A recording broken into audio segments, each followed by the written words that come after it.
Do you remember the introduction of the Horizon system? Yeah, vaguely.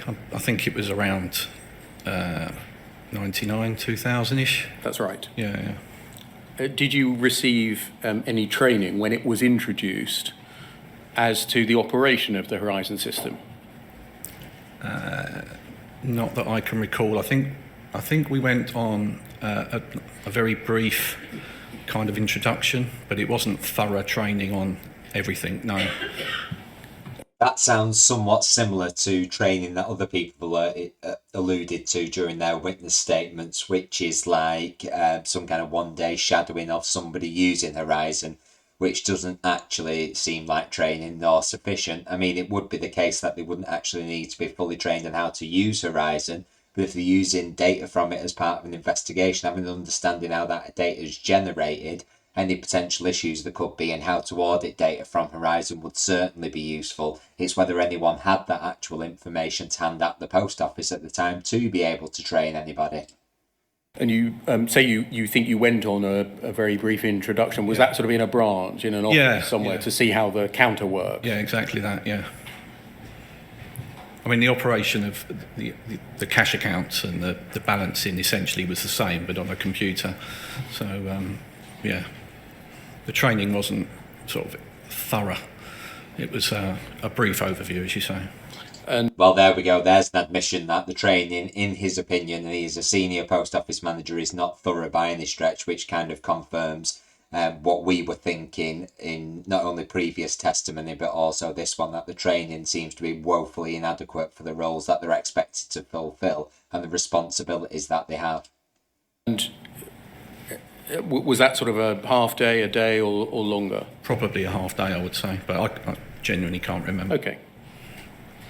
Did you get any training at that time when Horizon was being introduced in the types of data that it produced that might be relevant to your role as an investigator? Not that I can recall, no. So that training in and of itself, the audit training, shall we say, seems to be totally absent, not even inadequate or unstructured or unassessed, but just totally non-existent by anybody at the post office that we've heard from so far, I think. Can you recall any discussion within the investigation team? Look, we're now going over to a computer-based accounting system. This is going to fundamentally alter the way that we obtain data in order to investigate and perhaps prosecute sub-postmasters. We need to know what this computer system, not in the branch, not what the keypad and the monitor looks like, but the back office functions, what data it produces, where they're stored, what they mean, how we interpret them. Was there anything like that? I genuinely can't remember. I'm sure there must have been some kind of a guide as to the sort of data that could be obtained from Fujitsu, but I really don't remember, I'm afraid. I'm sorry. I mean, the whole involvement of Fujitsu and the running of the Horizon system in particular seems to be quite opaque. It's seemingly to people at the post office as well, or maybe just those people below senior executive level, potentially above. But it does seem nobody has a clear grasp on either the use of Horizon. Probably the sub-postmasters themselves know it much better in terms of day-to-day use, and it seems that nobody has a grasp at the moment on how Horizon even works. It's just a box which does things. Were you as an investigator trained in how to analyse the data produced by Horizon? Not that I can recall, no.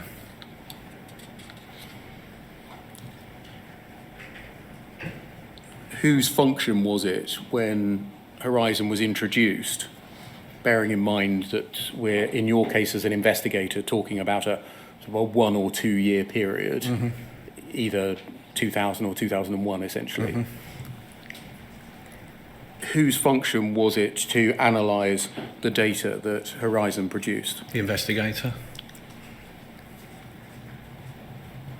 Do you know whether investigators were taught to look for any errors made by the system, by the Horizon system?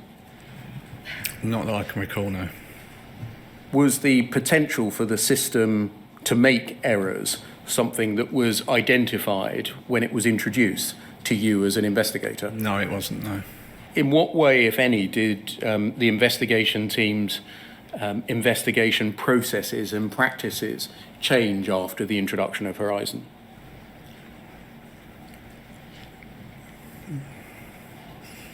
I don't think we changed anything from what I can recall. The majority of the cases that were being dealt with at that time, when, early 2000, were pension allowance fraud. Whether it was overclaims or whether it was stolen pension books, it was a problem right across the country, and London was a particular hotspot where I was working.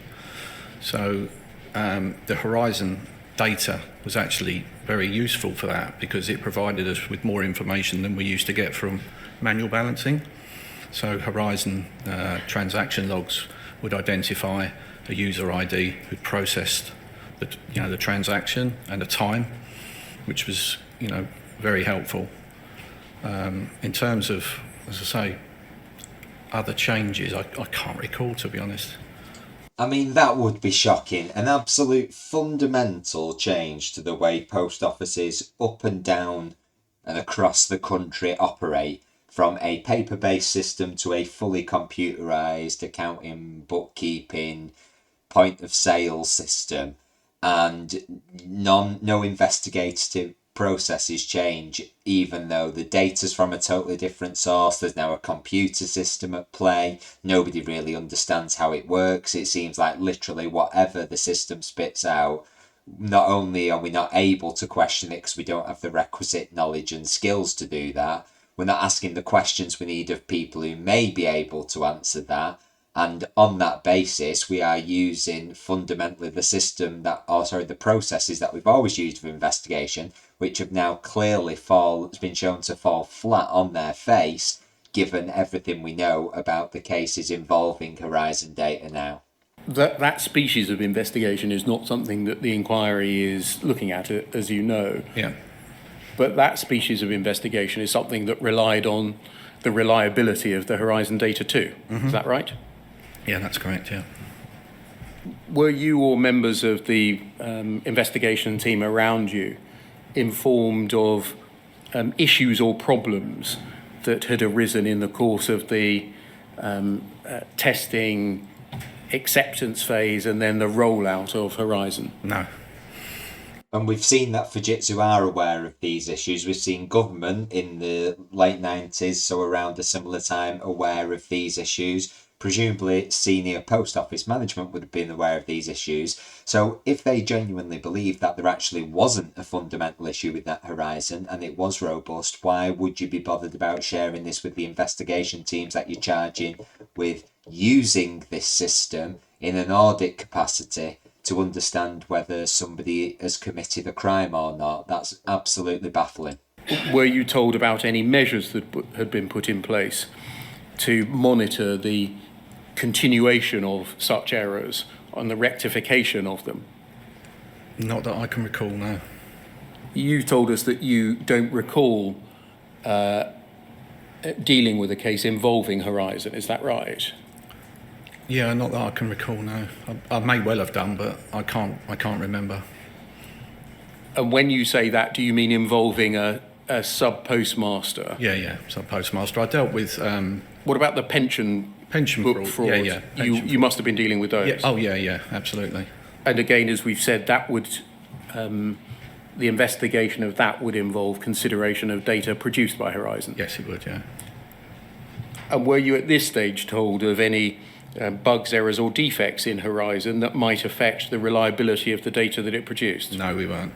For that species of investigation, was there a method by which the investigation team obtained assurance as to the reliability of the data that the computer was producing?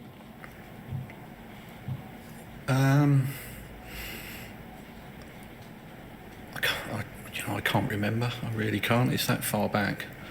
And that's surely something that you have to ask, because surely in any investigation, when you're considering any evidence whatsoever, computer-based or otherwise, ability of the information, that's surely fundamental investigative principles. We're going to go on later and talk about when you became the assistant casework manager Yeah. and then the casework manager.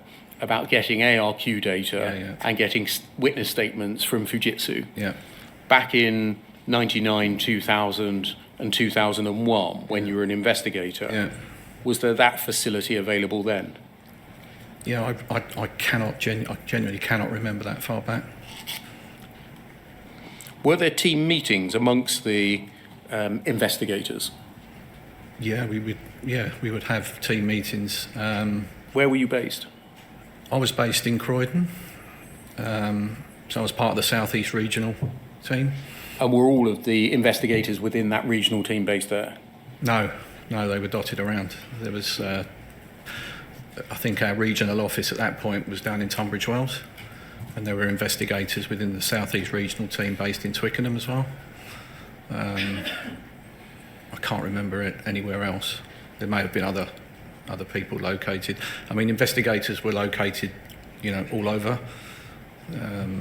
I'll look at it the other way round then. What method was adopted, if any, for the sharing of information amongst investigators about issues that had arisen in the course of their investigations that might be relevant to other investigators?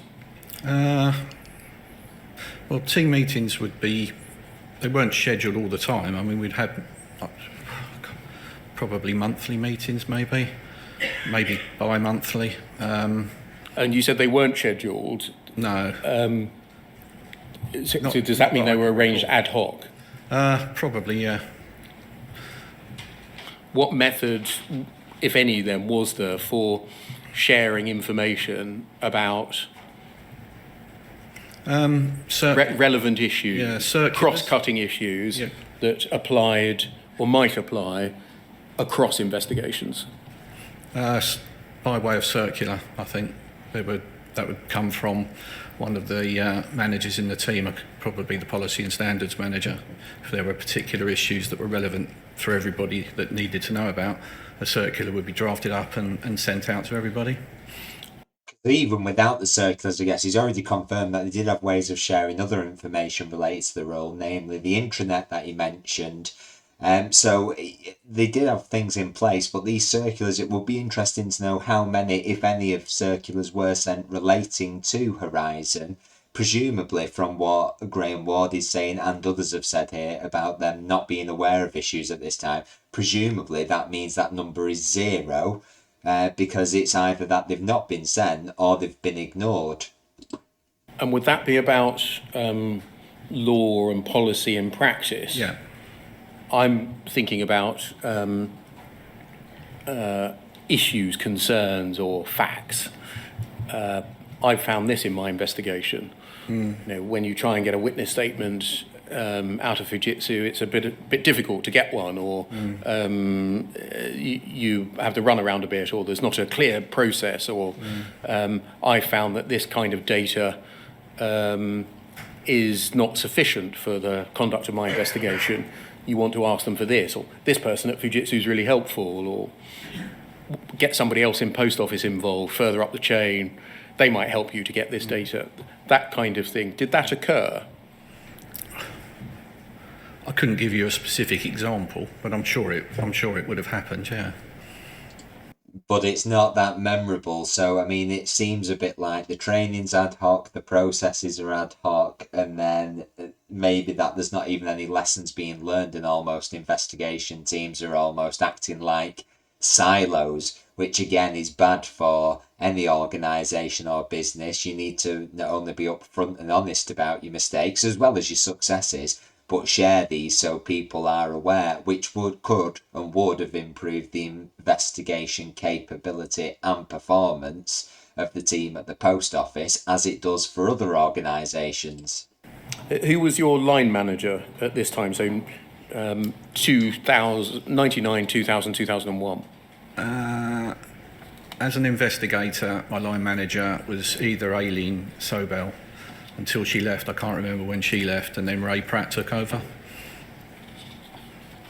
And what form of management supervision did they take in relation to you?